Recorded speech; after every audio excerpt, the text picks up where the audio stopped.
கிருஷ்ணர் யாரை வழிபட்டார்? நாம் எல்லோரும் பகவான் கிருஷ்ணனை பல ஸ்தோத்திரங்களினாலும், பல நாமங்களினாலும் வழிபடுகிறோம். ஆனால் கிருஷ்ணன் யாரை வழிபட்டார்?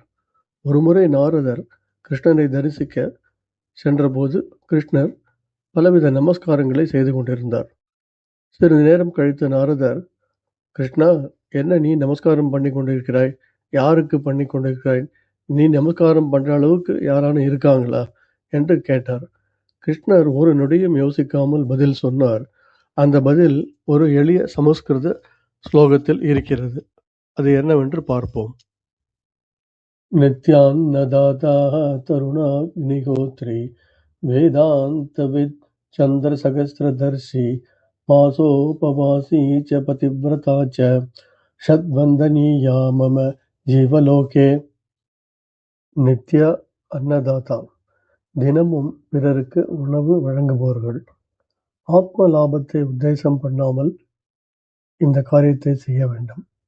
முன்காலத்தில் மக்கள் பஞ்ச மகா யஜ்யம் செய்தார்கள். அதாவது முன்னோர்கள், குடும்பம், விருந்தினர், உறவினர், மிருகங்கள் அனைவருக்கும் உணவு பகிர்ந்தார்கள். அதை தவிர யார் வந்தாலும் உணவு அளித்தார்கள். அதிதி தேவோ பவ என்ற வாக்கியம் விருந்தினர் கடவுளுக்கு சமம் என்று தைத்திரிய உபனிஷத் சொல்கிறது. தருணாக்னிஹோத்ரி, முறையாக வேதம் பயின்று இளமையிலிருந்தே சமிதாதானம், அக்னிஹோத்திரம் போன்ற தினசரி வேள்விகளை தவறாமல் செய்யும் வேத விற்பன்னர்களுக்கு நமஸ்காரம். Vedanta with, Veda means knowledge and anta means the end or culmination. வேதாந்தம் படித்துவிட்டு மட்டும் இல்லாமல் அதை வாழ்க்கை முறையாக கொண்டு வந்தவர்கள் வேதாந்திகள். வேதாந்த வித் மீன்ஸ் வேதிக் பிராக்டிஷனர். வேதாந்தி என்றால் அவன் சொல், செயல், சிந்தனை ஒன்றாக இருக்க வேண்டும். அப்படிப்பட்ட ஞானிகளை கிருஷ்ணர் நமஸ்கரிக்கிறார்.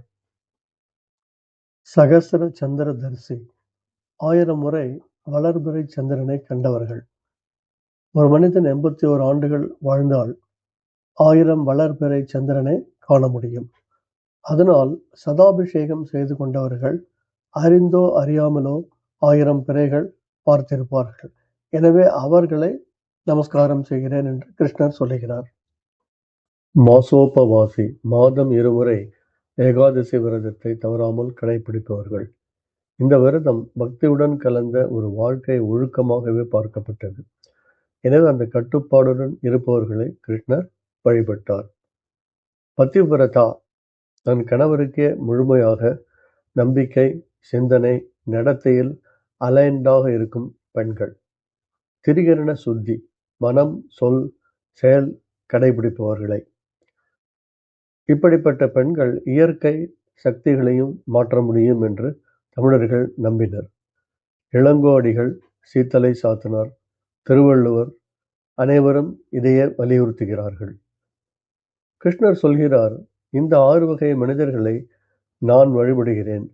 அவர்களை நீங்களும் ஏன் வழிபடக்கூடாது?